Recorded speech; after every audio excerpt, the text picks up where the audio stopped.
I am so proud to be able to introduce to you a man of courage, passion, and compassion, the leader of our great city for the last 22 years. Ladies and gentlemen, please welcome Mayor Richard M. Daley.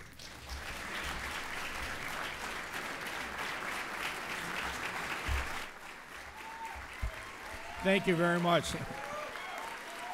Thank you. Thank you very much, Dean Stork. I want to thank American Charter Bank, Bob Ryder. Thank him and Dan Williams, great team and great corporate citizen. We're truly thankful for all the corporations and businesses that have truly made a difference in our city, and that partnership between government and business is really important, and it has to be a partnership because otherwise we cannot succeed in this city. And I thank the Alliance for Illinois Manufacturing, Pam McDonough, Rev. Collar, the entire board, Norbic board as well, and all the business leaders that are assembled here for your great commitment to our, not only our city and our region, but to our country. This is really what democracy is all about. This is what capitalism is all about. Each and every one of you in your own businesses, in your own right, whether public or private, that have truly made a difference in the history of our great country, continue to be, and we have to be more optimistic about America even today, regardless of the recession, regardless of what you may read in newspapers, TV. I firmly believe that we are going to do a better job, and I want to thank all the elected officials that are here today. And these are dedicated men and women who are public servants. I say public servants. They're committed to serve you. And I ask you, each and every one of you, get to know all your public servants, your elected public servants on a local, a county, and state level, and have a dialogue and a rapport with them, and not in and around election time, but throughout the year, because as public servants, we work for you and we have to serve you, regardless of your political affiliation, regardless of who you voted for. Elections are over with. We have to move forward, and I'm more and more convinced. I see Dan Rutherford, I see Tony Predwinkle, Joe Barrios, my brother John, Judge Allen, former Senator DeLeo, and Pam Nizzi, former senator as well, who are all dedicated in serving and representing you. So this is quite an assembly of people. But I'm here to say to you that Ron Kirk was just in town, our trade ambassador for free trade agreements, especially with Colombia, and especially with South Korea, which are two strongest allies in America. We still don't have it yet. I'm meeting with the ambassador of Brazil, dealing with a free trade agreement in regards to that country, which I have supported for many, many years. Like anything else, things change. The city has to change. You respect the past, you live in the present, but always the future. And cities have to change. Those cities are lost who live in the past. And you see in America and many times around the world, these cities, are they going to come back? Even when are they going to come back? It's very difficult for them. They were founded simply for one reason, and they never changed. Our city has always been diverse, always been changing since the Chicago fire, and always in competition with other cities here and around the world. And Chicago has much to be thankful for, I think, in the sense that it is something that we're truly proud of, the manufacturing base, not only here in Chicago, but within the region in the Midwest. And one of their reasons is the quality of water that we have, and manufacturing always needs water, and that is one thing I've always talked about, how important it is to the region and to the future, especially in manufacturing. Recently, Finkel Steel, of course, has moved much of their operations from the near north side of the city of Chicago out to Burnside, about 94th and Stony Island, rebuilding the old steel mill, most environmentally friendly. They're growing jobs, retaining jobs, and also they have a great rapport with China, and I'll talk about that later, how they visited China and getting business from China, which is really important. Last year, Ford Motor Company announced the creation of a new Ford Explorer, and years ago we put money into that company, into a manufacturing operation with high tech. They're expanding their jobs, putting a new line on. And so again, they keep that whole commitment of manufacturing. That's the second oldest manufacturing facility for Ford. That is amazing what they're done, and they're very, very committed about what they're doing there and what they'll accomplish in the future. And so there's many things that we can be grateful for, but most importantly, in this difficult economy, we know it's a difficult economy, but we have to understand that we are in a recession, and it's going to take time to get out of it. It doesn't change overnight. America wants things to change overnight. I do too, but I wish it could change that rapidly, but the economy is completely different.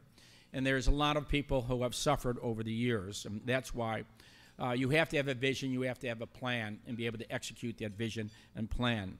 And of course, global trading is really important. But when you say global trading, you say trade in America, about 70–80% of people don't want it.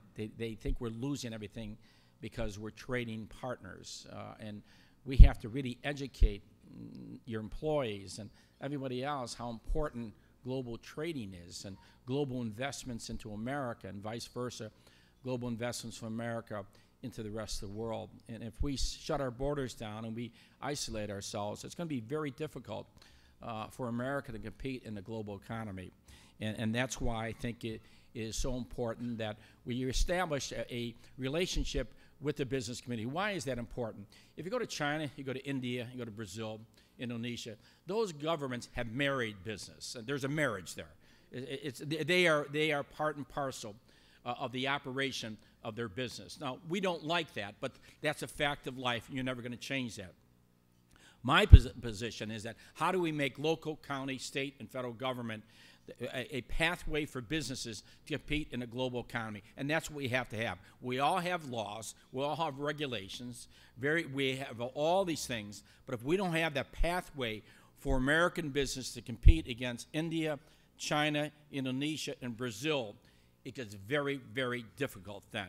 And then we're going to shortchange the manufacturing businesses in America.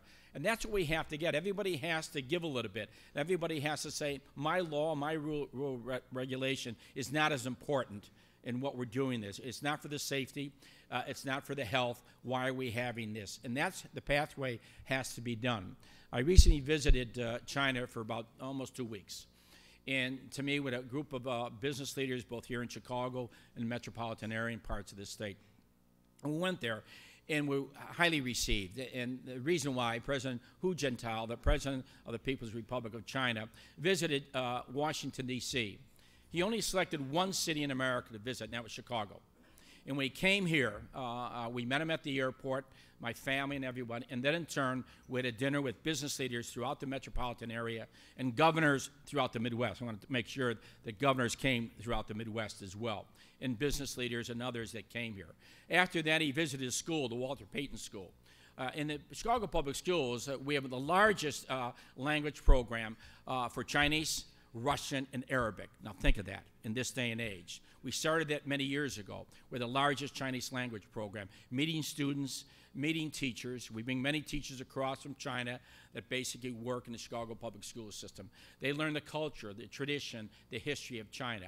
Then in turn, he visited a number of businesses out in the suburban area, both owned by invested by the Chinese and also American-owned companies. And that was really important because I firmly believe that what we announced then, I said Chicago, we announced that Chicago and China Friendship Initiative, and the theme is Chicago, the heart of America.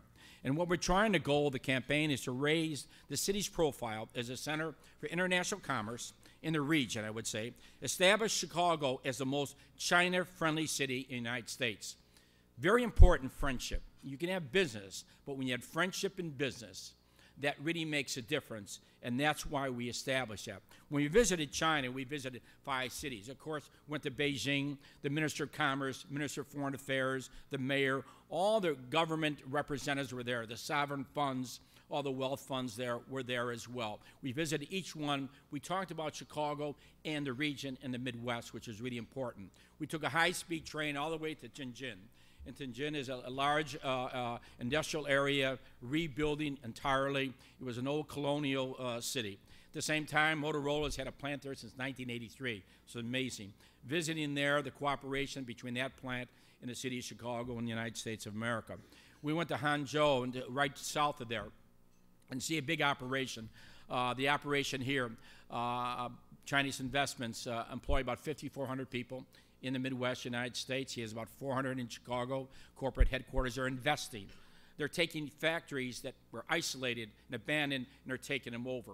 They're taking over business who wants to invest with Chinese power. They're investing. They're not buying America. And then in turn, working on a commitment there We're gonna support our high school students who can speak Chinese, have a 5-week program in Hangzhou with a university there to understand manufacturing, understand the Chinese people in that wonderful city. It's a beautiful city, but it's also a manufacturing city. Then going to Chongqing, which is a city of 32 million people. The region has about 60 million people. They have their own trade policy, investment policy around the world. And so you look at that and you wonder, well, what's happening here? That's where the Yangtze River, another river, meets and flows east to Shanghai. The city-state in this century will be bigger and bigger in national governments. You take a city in the region, they call it city-states, and you see cities of 30, 40, 50, 60 million people. They're not relying off their federal government, national government. They have their own trade policies, investment policies. And so they're acting like a country. And that's what you're going to see in South America and Africa, all over the world. These city-states are going to get bigger and bigger. So when you talk about our region, it goes all the way from parts of Indiana, all the way through Illinois, almost to Iowa, and all the way up to Milwaukee. That's a big region when you talk about a huge region. And that's what you have to do in order to compete. And then we went to Hong Kong to see their train from the downtown all the way to the airport, the global financial center of the world, and meet so many people that are related back and forth in relationship in the city of Chicago, and that's what we're very, very proud of. And to me, what we see now is a understanding that Chicago in the Midwest is the heart of America. It's an American city. It's where manufacturing still exists today, and great opportunities to invest in the region, which is really important. And that's why in President Hu's dinner, we had governors from around the Midwest here, of course, trying to work with their counterparts in China as well. Chicago business leaders will make another trip. And I said each month they have to make trips. We have to really organize this as businesses going to different parts of China. Encourage, yes, participation of American businesses in Chicago and vice versa back there is to keep us on the map. And so that in June, we have coordinated Chicago China Economic Development Center, the city's Economic Development Office in Shanghai. In September, we will sponsor a CEO roundtable in Chicago to report on all the progress that is taking place, from Shanghai and throughout the country of China, which is really important. We have seen really great results. Recently, Goldwind, one of the top 5 global wind power firms located, its headquarters in downtown Chicago. It's a Chinese-owned company. Telecom companies are setting up offices in Chicago. Chinese metal companies establishing Chicago area headquarters. A company announced a new plant basically in the Midwest, which is really important. Cathay Pacific, or Great Airlines, is starting nonstop from Hong Kong to Chicago flights this year. We signed 4 sister agreements with airports. Airports are very important. So we signed agreements with them dealing with best practices and a working relationship of more airlines out of China, these various cities, flying from various cities in China all the way to the city of Chicago. Again, that's how people will move. 100 million people in the next 10 years will be traveling out of China. 100 million. We want to be able to get part of that right here in the city of Chicago. We're working with the Chicago Convention Bureau to really identify Midway O'Hare Field and start basically advertising throughout the world about Chicago.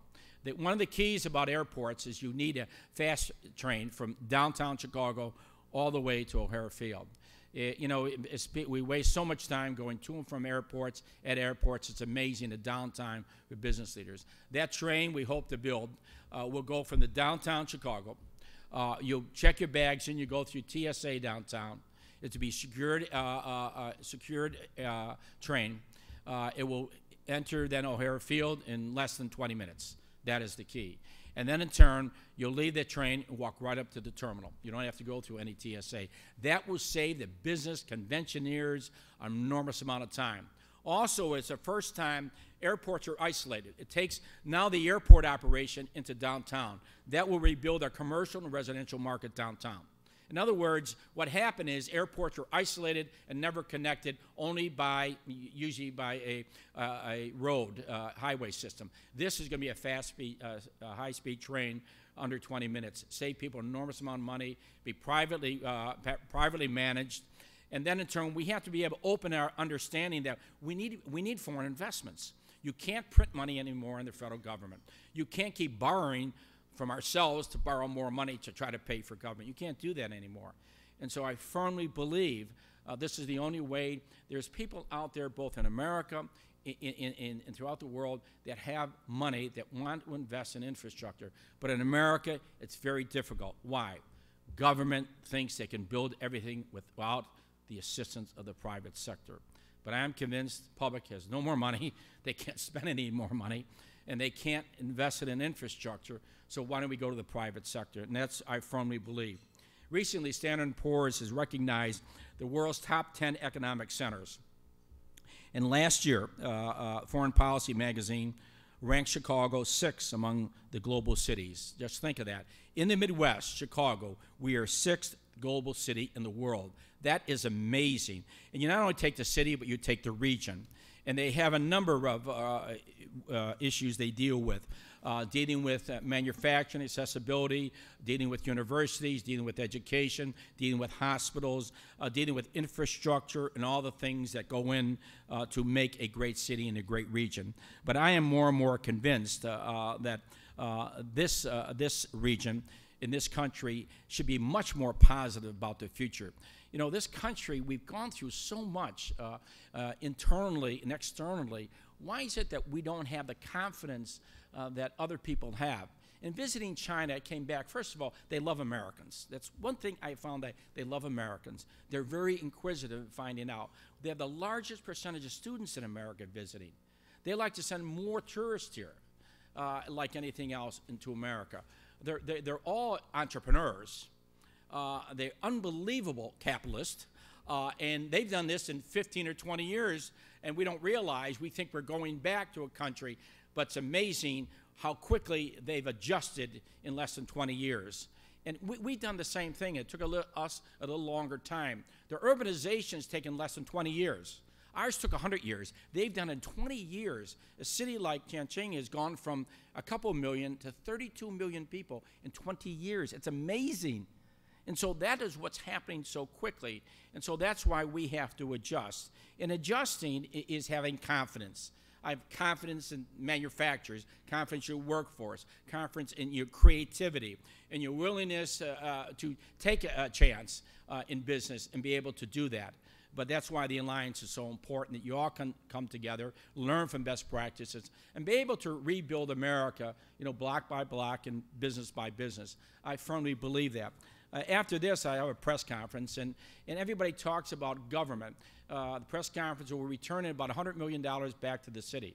I want to take Civic Consultant Alliance, Brian Fabes. This organization, through the business community, has helped us tremendously to look at operations of city government and say, hey, there's a better way of doing things. This is an idea. How do we adopt it? How do we change it? And they've been in the forefront. $100 million. How we did it, first of all, you cut all the overtime out completely. Fire and police as well. You can't have 70% of your workforce excluded from anything, so you cut that out. Furlough days, mandatory furlough days, twice a month, which is hardship, but still, if taxpayers are hurting, why shouldn't government sacrifice? Then in turn, the efficiencies, and looking at outside ways of doing things from the business community, what we should be doing inside. Providing better quality services, and of course, not hiring more people, to be very frank. That is the key. In one operation we had, I'll tell you an example. We had 2 unions would not agree to furlough days. Teamsters would lay out 250 Teamsters and asked me, American Federation, State, County, Municipal Employees. I told them, you know, everybody will be on the list over 40,000. We'll exclude people. They said, you can't do this because we're afraid the state's going to do it. So, you know, the state can't do it. They said, well, you can't do it because, Mayor, if we agree to you, then the state's going to give us furlough days. So they give voluntary furlough days in the state. That means no one takes them. So here was a mandatory. You mandated. I took my days off appropriately, and everyone else did. So that's important. But 2 unions didn't. They lost 550 workers. They didn't even blink an eye at it. Didn't matter. They're out of work, and so let them fend for themselves. Really, very sad, but it shows you where we are in the state of government. But I am convinced with this return of $100 million, both in the meter fund and both in reserves, it's amazing. and our revenue is increasing slightly. But you can't all of a sudden get back to 207, you think, in revenue. It's not coming back. Because one reason, the reason is because of housing. In America, people had basically two pockets they fill their money with. First of all, the one pocket, when they worked in manufacturing, they got a salary and put their money here. The second was they bought a home for $50,000. In a year or 2 or 5 years, it went up to $150,000. In 15 or 20 years, it's worth $400,000. And they sold it, and they put money in their second pocket. That pocket is completely empty in America. It's not going to come back. There's a hole in the pocket. And it's not going to come back. Someone says it's coming back. I don't know where it's coming back to. I can't find anyone. Is the values keep depreciating. I think the assessor knows that. You see the depreciation of values. And I've always argued with the assessor, except this one. Thank you, Joe. And this is going to be a strong argument. Why is it that if I live in a home for 20 years or 6 months, someone comes down and buys a home for $2 million, why you are assessing my property at $2 million? I don't know why. I've not bought the fur coat. I only bought my house 10 or 15 years ago. We have to straighten that out because eventually people cannot live in their homes. You know that. It's going to be outrageous. And in 2015, the General Assembly gave you a good surprise in Chicago. We are negotiating with the fire and police unions on pensions, and pensions is very controversial. And every time we sat there for 3 years, there was silence. And I said to him, well, Mayor, if we give you that, what are you going to give me back? I said, I'm not going to give you anything. The taxpayers are saying they can't afford 90% of cost on their backs for your pension. You go in the private sector, it's 25, 30, or 35%. Well, we're government employees. You owe that to us. I said, I disagree with you. So they went down to Springfield, and the Democrats raised the flag, and they passed the bill to raise your property taxes of a tune of $600 million, only for fire and police. But if the parity comes along with other unions, it's a $1.2 billion tax increase in 2015. Then, in turn, that doesn't exclude any increase that maybe government needs in Board of Education or city colleges or the city park district or the county or the city of Chicago. This is only for pensions. Instead of saying pensions are obsolete, let's work on a formula. They said, we got an easier way. The Democrats will increase your taxes. They only increase the city of Chicago. So what's going to happen to all the property owners who are getting smaller and smaller? Foreclosures, abandoned buildings, property, less property. In 2015, you're going to give them a good present. And that present is not going to be nice for working families or families who are struggling, who finally send their kids to college or still can't get a job or they've been laid off. And so appropriately, we're going to take some legal action against that issue. Now, people are going to get mad at me. But I said, why should the taxpayers pay for this? Why should Springfield have done this? The Democrat governor, the Democrat General Assembly did it, and they said, well, who cares? They'll eat it. They're not going to eat anything. These people cannot afford things that government wants you to pay for. And I'm talking just as mayor. I'm not talking as a Democrat, Republican, or as independent. I firmly believe that. In 22 years, my position has always been, when election is over, no one's a Democrat or Republican. No one voted or supported somebody else. My position was, hey, we're all in it together, and we're going to work together. We're going to really move the city forward. Tony Penrico, Alderman Allen was here. Some supported me on issues, some didn't, all that. But at the same time, we kept saying, okay, how can we improve not only your ward, but the entire city? And that's what I was really proud of. We set aside differences. We worked on differences. That doesn't mean there's still differences on issues, but we really worked together to improve the quality of life. And that's a great honor that I had as mayor of the city of Chicago. I think this is the greatest city. It's because people like yourself, whether they live in the city or metropolitan area, you have to always build the core up. The core is strong, everything can be strong. When the core is weak, everything gets weak. In your main business, when it's weak and you're on tangents, you will not exist in 2 more years. Same thing in government. The value has to be there. What is the value of government? The federal, state, county, and city. And that's why today we're working with Tony Penrico, president of the county board, to manage better and say, you could do that better than us. Why don't we consolidate, base health clinics and things like that? And she has a team who understands urban problems, and they're working in the county to really bring all the suburban areas and really save them money and cut the costs of government. To me, those are the great things that I see, the future of this city and the region and the county. And I'm very proud of you know, the people that worked for me for 22 years. I mean, Laura Healy, I see her here, formerly Chief of Staff in Planning and Development, did a tremendous job. And there are many others out here that really are dedicated public servants. And I say really public servants. They're not entitled to anything. They work for you. And I think that's what we have to get back to, much more confidence. And in the manufacturing, I mean, I think we can out-manufacture with our technology, creativity, and the workforce. I firmly believe that. We should not step back and say, we're going to lose this or we're going to lose that. I think the Chinese get it. They want to invest because they think we can do a better job. I had a company come in, it's amazing, Russian company that owns some piping company, and they do gas extradition and dealing with pipes. And they got a place in Pennsylvania, Illinois, and a couple places right across. And they're telling me, boy, they love America. They love the workforce, the operation. So we don't hear those stories, you know. And so they put their headquarters, they moved from Oregon because, you know, states don't want that. They call it dirty. You know, manufacturing's dirty. They don't want to get their nails dirty. And so they want to keep it clean. You know, they want all the technology companies. But technology has to go with manufacturing. And to me, that is the key, manufacturing. And I'm very positive. I think all the number of companies you mentioned and what they've done and all that, it shows you can have manufacturing in urban areas, be environmentally friendly, and good corporate citizens. And that's, I think, all of you are, regardless of where you are in the city, metropolitan area, you're great corporate citizens. And I thank you for your commitment, not only to